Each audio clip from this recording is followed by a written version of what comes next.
Gemma, hi, how are you? Hi, I'm good, thank you. How are you? Good, very well, very well. Nice to see you after all these years. I know, we were it's been colleagues at the ages. Telegraph, back when everything was black and white. It feels like Back in the old media days, I feel old like. media Yeah, days, the very indeed. old media days. Indeed. So, tradition on the podcast to kick off with a little potted here of your career, obviously giving the Telegraph away, but could you just sort of tell us about how you got to where you are today, please? Yeah. So I have, God, this is going to age me now, about 23 years experience in the media landscape. Very young. I have 30, started in you're very radio, young. yeah. Started in local regional radio, actually, at the KISS network. I'm not sure if you know the KISS radio show, but yeah, I did that. And then I moved to London, worked at Haymarket, who have like What Hi-Fi Sound and Vision, What Car, you know, those kind of magazines. Oh, I think you know Ben Rosser. He works with Six Sales now. Yeah. Yes. So, yes. Oh my God, isn't it a small world? So was there, and then I actually went to Reader's Digest, which was the booziest job I've ever had in the world, which you wouldn't necessarily think of when you think of Reader's Digest. Bougie or boozy? Boozy. Boozy, right, yeah. Yeah, did I say bougie? No, I'm not sure. I was Yeah. just double checking. It was definitely boozy. Not so bougie at the Reader's Digest. No. But yeah, and then I ended up at the Telegraph. So was at the Telegraph, obviously on the digital side of things. I'll never forget, they employed me without James Brown interviewing me, and he was very upset. But he was fine after a while, so that was good. And yeah, after that, I went to Google. So 11 and a half years later, here we are. I was there working on YouTube, mainly working with the West End agencies, you know, the big WPP ones, and then also across YouTube. And then the last few years, I was in marketing out in New York. So came back a couple of years actually ago because of my health. Right. So What was yeah. New York like to live? You know what? I'm not the best person to ask because I moved there in Feb 2020 and the world shut down in March 2020. So I just feel like New York and I never got off to a good start. You know, we were a little bit doomed from the beginning because moving out there, living in an apartment, not being able to come home and see my family, them not being able to come out and see me, and have none of the New York experience for about 2 years. That was tough. Yeah, right. You know, that was tough. And if I'm honest, I think that was maybe the start of things snowballing a little bit in my world in terms of, you know, what we're going to talk about. But I definitely feel like that feeling of being so disconnected from people I knew, loved, but also being in this city that was shut down where I didn't know anyone, that was kind of difficult. And it's weird, you know, I used to live in Bristol and when I moved to London, I'd walk around London and every day would get a little, I live in London. I'd feel really excited about it. And I felt the same when I was in San Francisco because I was in San Francisco for 6 months before New York, and walking around there, Golden Gate Bridge, all of that was so beautiful. And I was really excited I was in San Francisco. But at no point did I ever really feel that about New York. Didn't get the chance, really, no. No, I mean, I was there for another 2 years, but then my health was really declining. You know, I had some people come out to visit me and those times were really great because we did like a proper tourist week or something, which I really enjoyed. But I'm glad to be home. I really am glad to be home. You know, New York almost feels like it's got the population of London on a much smaller geographical area. And it's also very, very loud. Yeah. And I now know that part of my autism is very sensitive to noises. And so I understand now why New York was so stressful in some ways for me, because you hear car horns constantly. Yeah. It's constant. And sirens. Sirens, car horns. Obviously, it's so busy, you can't move. So, yeah, enjoyed it. Very glad I did it. Better second half than first half. Yeah, for sure. Especially because people could come out then and, you know, I got to show them around where I lived. And that kind of made me a bit more excited as well, actually. Yeah. So, yeah. And now I live in Wallingford, which is a million miles from London, you know, the life I used to live. But it's near my family and it's a beautiful little town. I look out of my window and there's a big green where like little bunnies will be hopping around and stuff. Nice. So very much kind of away from urban living now. Minimal car horns, I would imagine, in Wallingford. Thank goodness. Yeah. Yes. No, Scare the rabbits, wouldn't it? Yeah. Wouldn't be on. So you mentioned your health there, Gemma, and obviously you've started a company called Leggacy, and we'll get to that in a second. But can you maybe give us a little bit of an overview of that health journey that you've been on? Yeah, of course. So I think I mentioned, in New York, it felt like the start of something, the start of the decline, I would say. Although now I look back, I can see, the lifelong journey I've been on. And so basically I started to feel like my mind and body were letting me down. I'm used to being extremely busy, being able to keep up with a certain level of activity, deliver lots of things in very short spaces of time to a high quality. And I could still do that, but I was crashing more often. I would kind of like crash and burn constantly. And so I did what anyone would normally do in my position and ignored it for as long as I possibly could. But I knew something was wrong because my emotions were swinging all over the place. And I'd go from 0 to 100 very, very quickly in terms of frustration, getting annoyed with people, or going the other way and feeling almost too euphoric. It felt not quite right. And I'll be honest, work was the most stressful it's ever been. Google were making lots of layoffs unannounced. So I think everyone was very worried about their job. And so collaboration just was non-existent because everyone wanted to prove what they did. And when your mind and body is letting you down, that's a really stressful situation to be in. And I'll be honest, about 2 years ago in January, I really hit rock bottom, like really rock bottom. I thought I'd hit it a couple of times before, but it got scary, that kind of rock bottom. And I didn't go through with what I was planning. I decided that I was going to just come home to the UK and do what I needed to do at that point. Because I didn't know how much it would cost to fly a body home from the US. That was the only thing that stopped me, actually, right. And having my dogs in the US. And a couple of days later, I was thinking back on this plan and just thinking that's not what you want to do, really. You want to live. And so I saw both a doctor and a therapist, and I'd had therapy before and it was okay, but it didn't always feel like what I needed. And I saw this therapist who I spoke for about 20 minutes about, what was going on. And she turned to me and said, I want you to know I see you, I hear you, and I believe you, which was the first time I'd ever had anyone really say that. If I would talk about my struggles, people would very quickly brush them off, whereas this woman really saw them. And the next thing she said, which was the real aha moment, was, has anyone in your family ever been diagnosed with bipolar disorder? And genuinely, it was just like such a revelation moment. It genuinely felt like the end of a film when there's been a mystery all the way through, and then you solve the mystery. And there's almost like that montage back through the film where everything suddenly makes sense. Yeah. That is exactly what happened to me. Everything just made sense. And I didn't really understand a lot about bipolar at that point, actually. I just knew, you swung around a lot. And I knew my depressive episodes were getting a bit worse and my manic episodes were getting worse. It wouldn't be unusual for me to spend a whole weekend working with very little sleep, very little food. But because I loved what I did, no alarm bells really rang, because I just felt like, well, I love doing this, so it's fine. But I realise now that not drinking, eating, using the bathroom and all that kind of stuff isn't great. That's a signal that you are kind of in mania.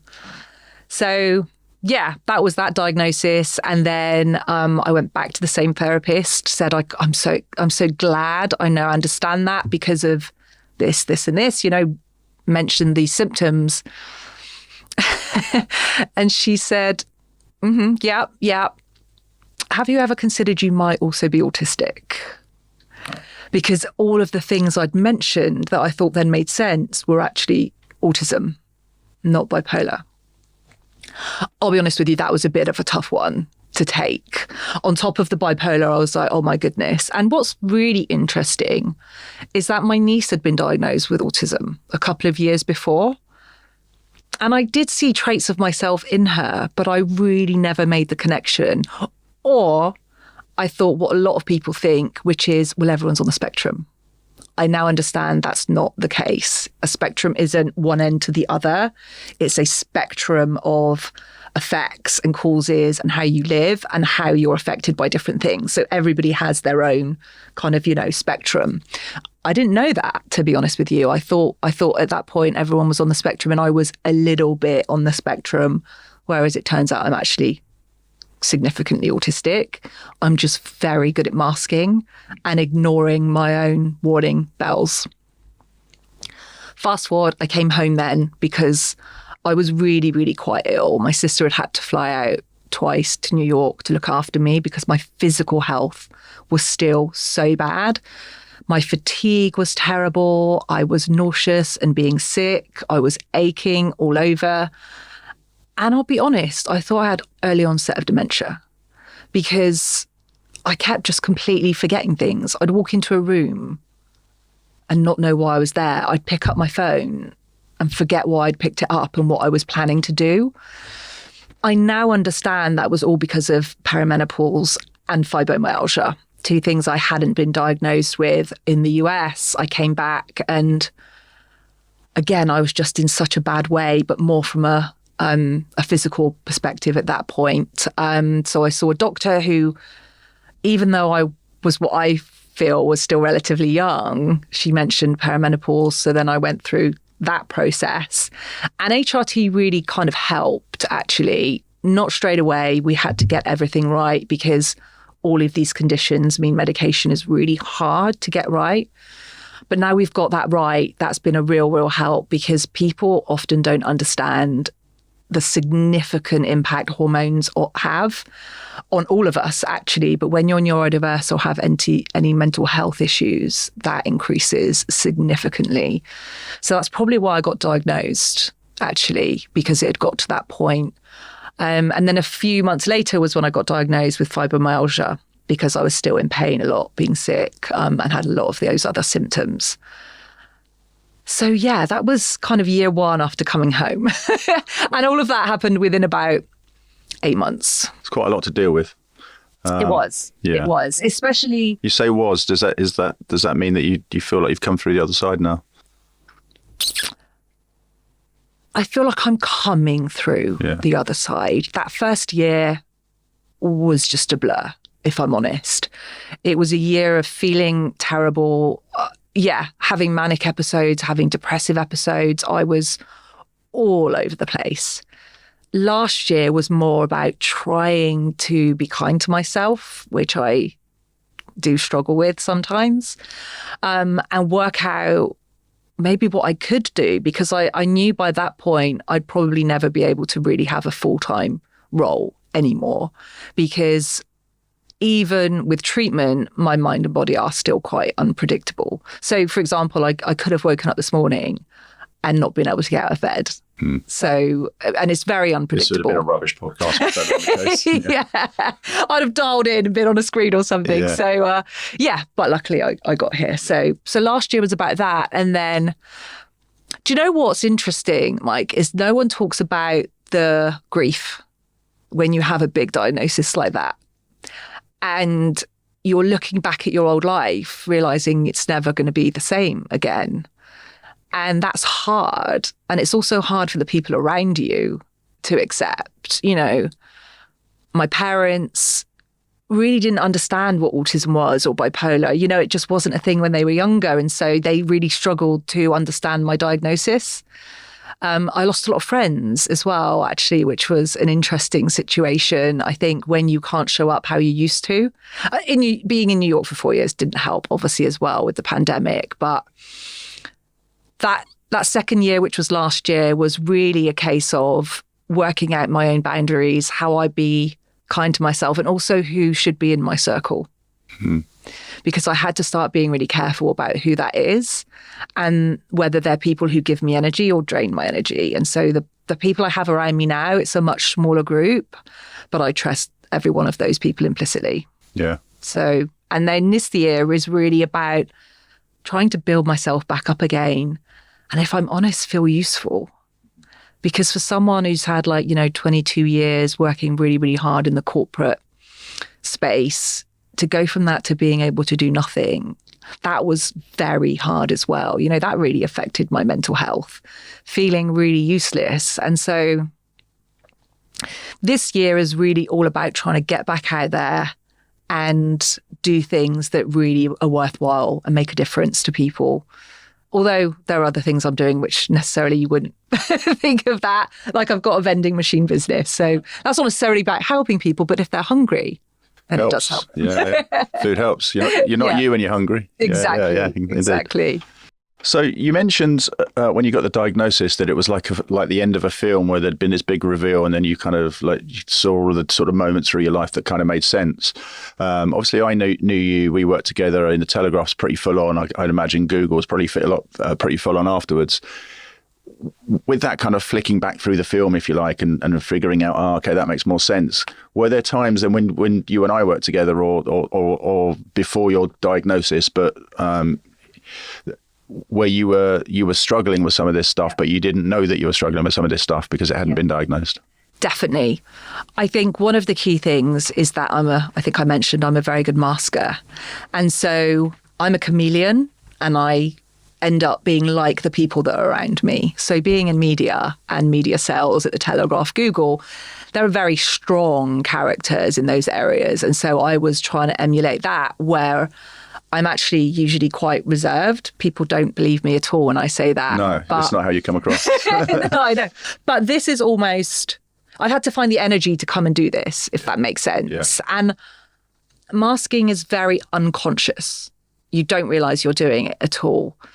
But sometimes, probably as far back as the Telegraph actually, but much, much stronger towards when I got diagnosed, I started to feel like sometimes I didn't have the energy to be me. I could have had a really exciting event or plans, and sometimes my brain would just say, no, we're not going to do that. Yeah. And sometimes I'd be so in, that's probably when I was in mania, or I'd be in a depressive state, or I was having probably what we would call now autistic burnout, which is when I can't really go to these plans. And then there's somewhere in the middle, which is almost the worst spot, because I swing between, no, you're definitely going to, oh, you can't go, but I'm definitely going. Mm-hmm. And that was such a big toll on me, to be honest. The other thing is alcohol. You know, as someone that doesn't feel comfortable around people unless I have a couple of drinks or I know them very, very well, I masked a lot with alcohol, for sure. And I also took a lot of risks, which could have been risky to my own health and life, quite frankly. Certainly when I was in New York, I was flying down to Miami every 2 minutes to get a tan and meet people and spend loads of money, because that's another element of bipolar actually, is spending a lot of money, which I was like, oh, okay, I've got an excuse now for all those pairs of shoes I've got. Also, I mean, I don't know if you want me to go into this detail, but your sex drive really like swings from side to side. And I realized things that I'd been really beating myself up for had happened because I was in a manic state at the time. It's no excuse. I always say diagnosis is an excuse. It's an understanding. Yeah. And it helps you to be kind to yourself. So yeah, I definitely saw all of those things. And I realized that one of the biggest problems I was having, again in New York, was I was struggling to transform into a marketer. And in New York, they were a very different person to sales. Very reserved, very softly spoken. Everything is about, measurability. Everything's about doing things in a certain way, whereas I was used to a lot more flexibility, and I just couldn't. I really felt like I don't feel like these people. I know I'm not like these people, and I feel like I don't fit in. And for someone that is a high masker because of how much I want to fit in, that was really, really difficult, to be honest with you. Yeah, that was really difficult. Okay. So why did you move into it in the first place? Was it because you thought that the career would be interesting? Yeah, I think, to be honest, it was a little bit of serendipity. A role came up that was kind of perfect for me, and I'd been at Google for 6 years by that point, and I couldn't really take my role any further. So unless someone left, in the next tier above and people don't really leave Google, to be honest with you. I couldn't go any further. I was doing as much of my manager's role as I could do without taking on her role. And so I was definitely looking for something a bit different. And this global role came up, which was a role specifically for agencies. And agencies have been my entire career. So it was a marketing role, but it really kind of straddled marketing and sales. And I had to spend a lot of my time working with salespeople to understand what they needed from a marketing perspective. So it just felt like the perfect thing to do. Interestingly, I never actually wanted to live in New York. But because I'd done 6 months in San Francisco, I got persuaded to do East Coast. Also because some of the key management and directors were in New York. So it felt like it was the right thing to do. I didn't realize I'd only spend 2 weeks with them in the office before going into lockdown.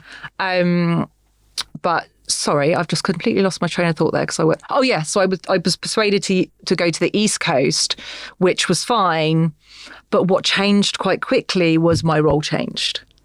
And the role that I ended up in, I wouldn't have applied for or moved myself to New York for. Right. So that was the main reason, really, that I ended up in that space without actually wanting to, if that makes sense. Yeah. So what advice? So we're going to talk about legacy. You call it invisible disabilities, don't you? You say that these are invisible because you mask them and you deal with them, but no one necessarily can see them, obviously. You've lived through bipolar, autism without the diagnosis. Yeah. So in a busy media world, what signs should people be looking out for in case they're thinking, like watching this and thinking, I wonder if I am, because... Yeah.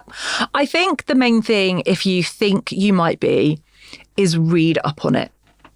Because there is information, but you'll be surprised how little some doctors know.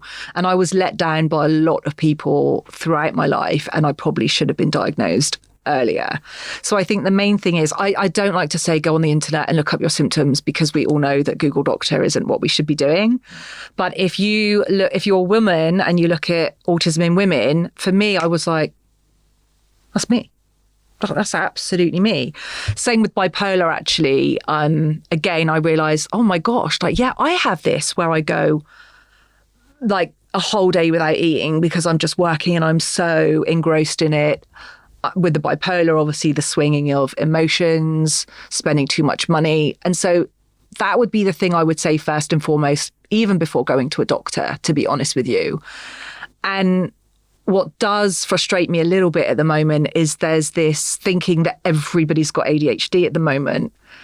It's actually very hard to get a diagnosis. You don't walk in somewhere and say, I've got ADHD, and then they go, okay, here's your diagnosis.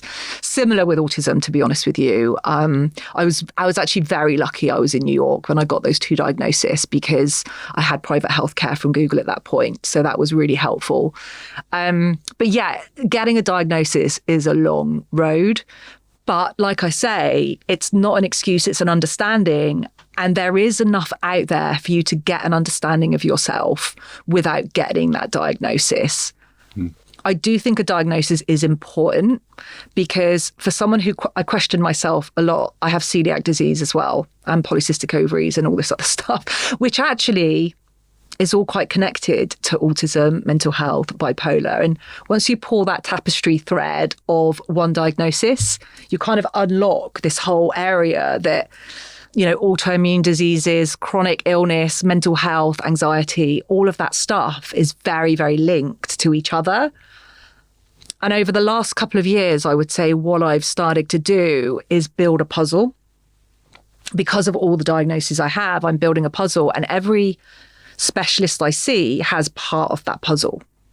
And so that's really helped me build up this understanding, not actually just of neurodiversity and bipolar and mental health, but physical health as well, actually, and that's why I wanted to call it invisible disabilities, because outside of neurodiversity and mental health, people do struggle with chronic conditions like diabetes. My nephew's got diabetes. My niece and I have got celiac disease. I have polycystic ovaries. Some people have endometriosis. I have fibromyalgia. Some people have chronic fatigue syndrome. So that does cover a lot of illnesses, basically, or invisible disabilities. And I do think there are a lot of people out there talking about neurodiversity that, if I'm honest, are probably more qualified than me to do so. So for me, it's more, how can you treat yourself with kindness and other people with kindness without knowing what's going on? And it might not just be yourself you're thinking, oh my gosh, what about me? It could be other people that you see. And that's where I think creating psychologically safe spaces are really important. You know what? What does a psychological safe space look like for those that... To be honest, I think it starts with talking about things more, having more sessions. Like, you know, people have got great DEI initiatives a lot of the time. So they make things much easier to talk about, more mainstream, whereas there's nothing that I'm aware of in these DEI trainings for neurodiversity, mental health, invisible disabilities. So I would say that's the first way that you create psychological safety. You also create it by some brave people talking about it as well and putting their hands up and saying, well, I've got this. And so I think that makes it feel less of a stigma to be able to come out as well. 100%. Yeah. And then I do think accommodations are really important, and things that are in place already, so that if you come and you say, I'm struggling in this way, they're things that you can just tap into. And I think accommodations and more flexibility actually benefit everyone, not just the people who have got an invisible disability. But do you know the crazy thing? At the moment, about 1 in 5 people have a disability, and only 20% of those are visible. It's actually thought now more like 3 in 10 people have an invisible disability because of how many people are undiagnosed. And again, that's why I get frustrated when people say, oh, everyone's got this nowadays, everyone's getting diagnosed. There's a lot of people who are still undiagnosed. And it also helps people of like, if there's 10 people in a room, probably 2 or 3 of those are going to have some sort of invisible disability that will benefit from that psychological safety. So yeah, that's what I'd say in terms of advice. I think the other thing as well is being honest with the people around you about what you need. Because people around me were fixers, and they tried to look on the bright side and tell me it's not all bad and all of that kind of thing. Whereas sometimes I just wanted them to agree that this is shit. Mm-hmm. And I'm really sorry you're going through this, and I'm here to listen or empathize or whatever you need, because sometimes I just needed someone to acknowledge that. Mm-hmm. And so I think if you're, say, a manager and someone comes to you, just listen the first time, I think, and understand them and make them feel heard.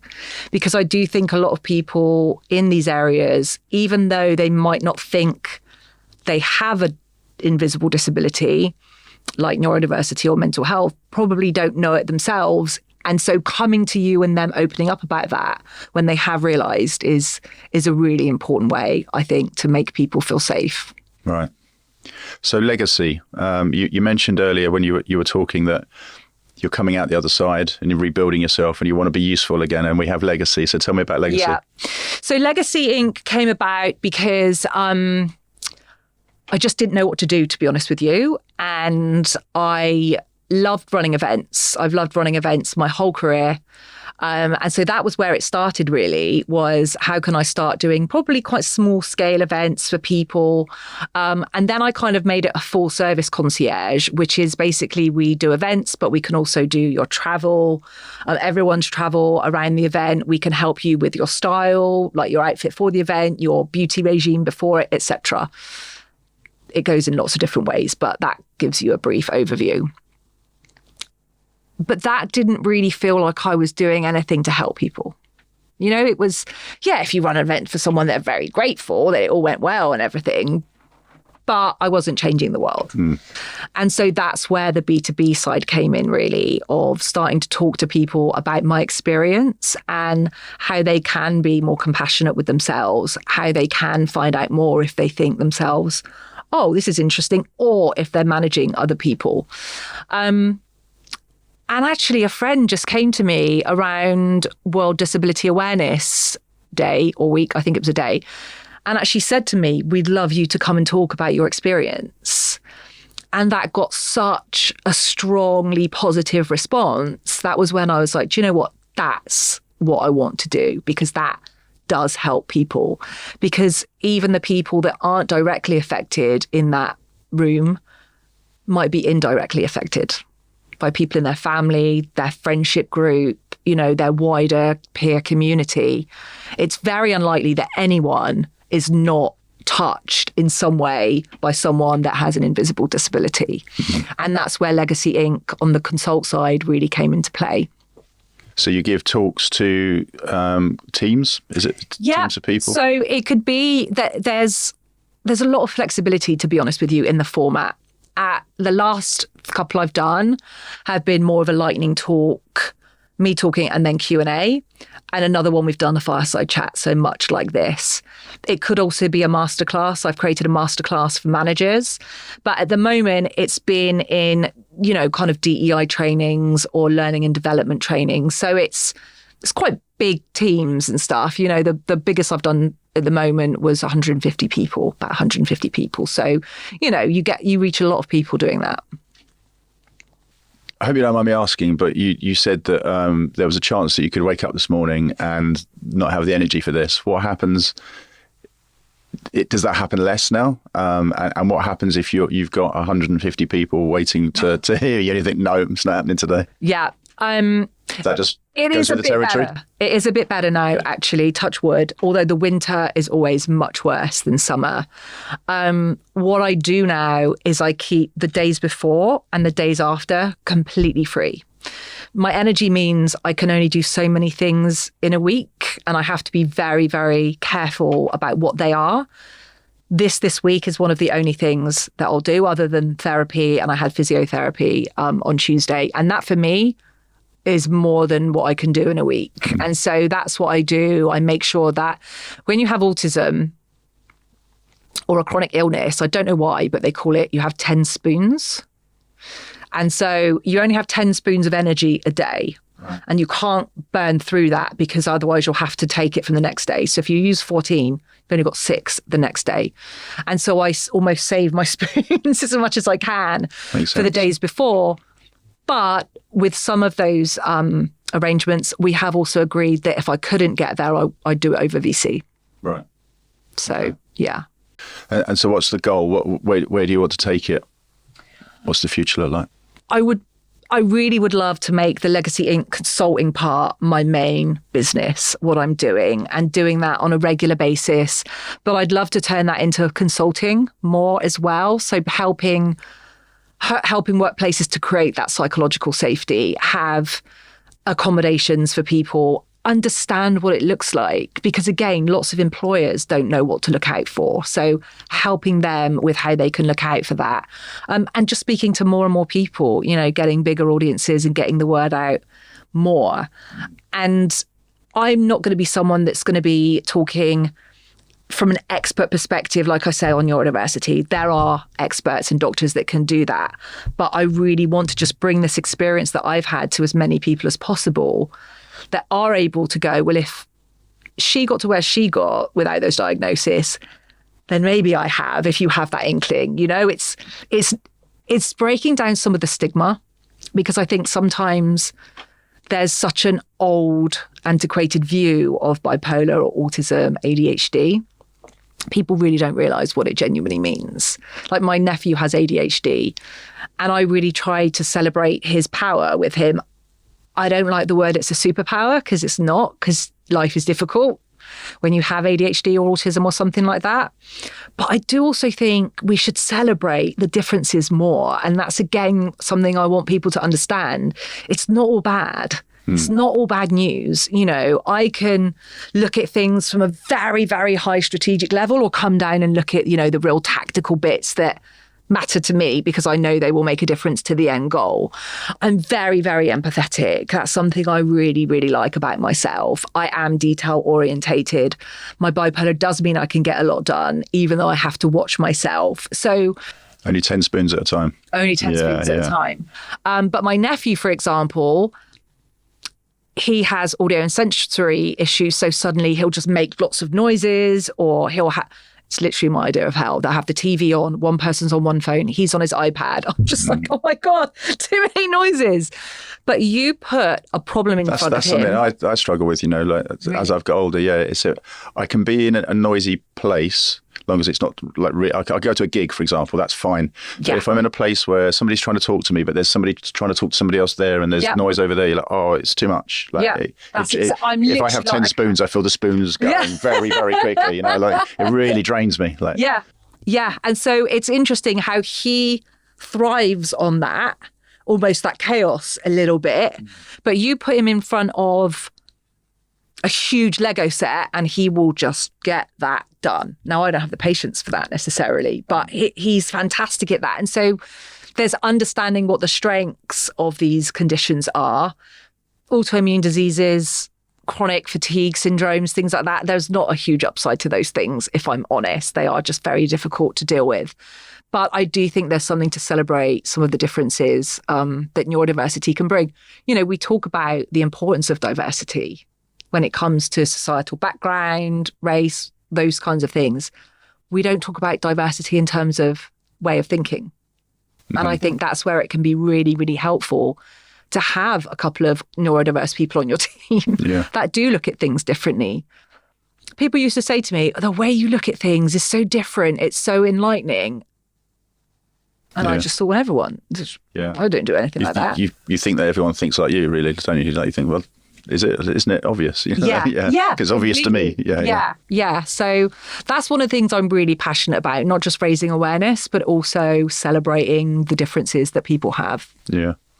So if you take yourself back to when you were at your kind of lowest in New York, you're obviously doing much better now, which is fabulous. And thank you for being here. Thank you for being one of the things that you chose to do this week. That's I'm honoured. Thank you for having me. You're welcome. But what would you say to yourself in that moment? Because I always think that when you're in a bad place, you're kind of so focused on that bad place, you can't think of what the future might look like or anything else. You're just sort of not catastrophizing, but you're like, no, that was a big symptom of mine, constantly catastrophizing, because I'm a single woman, no partner. Okay, I have no dependents, but still everything was on my shoulders. And I am someone that constantly thinks about the future. So I'll meet a goal. I won't really celebrate that goal. It'll be what's next. And I couldn't do that anymore because I was so entrenched in this place that was so tough. And just getting through a day was hard enough. And I think there was that stressor there as well of, I don't know what even tomorrow looks like, let alone the next few weeks. And so I think the advice I would have given myself is this isn't forever. This isn't forever. This too shall pass, as they say. Yeah. This too shall pass. And it has taken a long time, and I'm not still, there is no back to normal. That's the thing. I still think, and some people are still waiting for me to get back to normal. But the problem is normal was making me extremely sick. So now it's about finding who I am and dropping the masking, which is also very difficult as well, because people expect a certain person. Yeah. And I expect a certain person of me as well. But that would have been the biggest thing. Stop worrying about the future and just get through today. And tomorrow's a new day. And at the moment, I'm still having to live day to day, because I still don't know what the future holds. And as someone that's been employed in the corporate industry my whole life, it's kind of scary. It's really scary. In one way, it gives you power, because my life pretty much fell apart and I've had to rebuild it from the ground up. But there is a lot of anxiety about what the future holds. Do you find that your work with on the consulting side of Leggacy-Inc. enables you to be yourself? You don't need to show up as Gemma at the Telegraph or Gemma at Google or whatever. You can just show up as authentically as you feel you are now. I'd say it depends how comfortable I am in the company. Right. The more people, probably the more I mask. Right. The more Yeah. The bigger I get, essentially, to fill that space. But if it's a smaller group, yeah, and I'll be really raw. I'm an open book anyway. I'm always very raw and honest and open. But yeah, I think. Oh shit! I've just lost my train of thought again. I was saying about masking. Yes. Do you find that you can be yourself? Yeah, I think also when I meet people, that mask still goes on. Right. Not least because when I was younger, I tried to mimic my mum and sister, but I wasn't them, and so I was coming across as scary. And I hated that. Even at the Telegraph, people would say, "Oh, you're quite scary." It's just little old me, yeah. So I think that's also where I became more friendly, more smiley, more lean forward, because I used to lean back a lot because I didn't trust people not to hurt me for a while. Because a lot of people in my life have hurt me. And so I would be a bit guarded and stand back. Whereas then, when people were saying that really shocked me and I really didn't like that. So I think that's where this bubbly kind of upbeat person comes from, because I do want people to feel like they're included in my world and that they don't need to worry about, me at all. So yeah, it's such a difficult one because I don't hate the mask. I don't hate it because not that I'm not an empathetic person when I'm at home, but I think sometimes it makes people feel more comfortable. So, but I do then know when I feel like I can drop it because I feel really comfortable with someone. Also, I just sometimes don't leave the house if I feel too exhausted. Yeah. And my house is my home is my sanctuary. It's where I feel safe. Yeah. And that's why sometimes I can't leave the house when I feel really bad. It's not because I probably couldn't physically get out. It's because I'm in my safe space with my 4 dogs and 3 cats. Brilliant. Well, thank you so much for being so open. I've enjoyed talking to you. It's been a journey. Yeah. I wish you all the best of luck with your health, but with Leggacy-Inc. as well. Thank you so much. Thank you for having me. Of course. And if people wanted to reach out to you, you're obviously on LinkedIn now. On LinkedIn. Not that you haven't been before, but no, really focusing on the LinkedIn now. So you can find me, or people can just email me at Gemma@legacy-inc.com. So yeah, super straightforward. Thanks so much for talking to me. Thank you. Appreciate it. Lovely to see you again.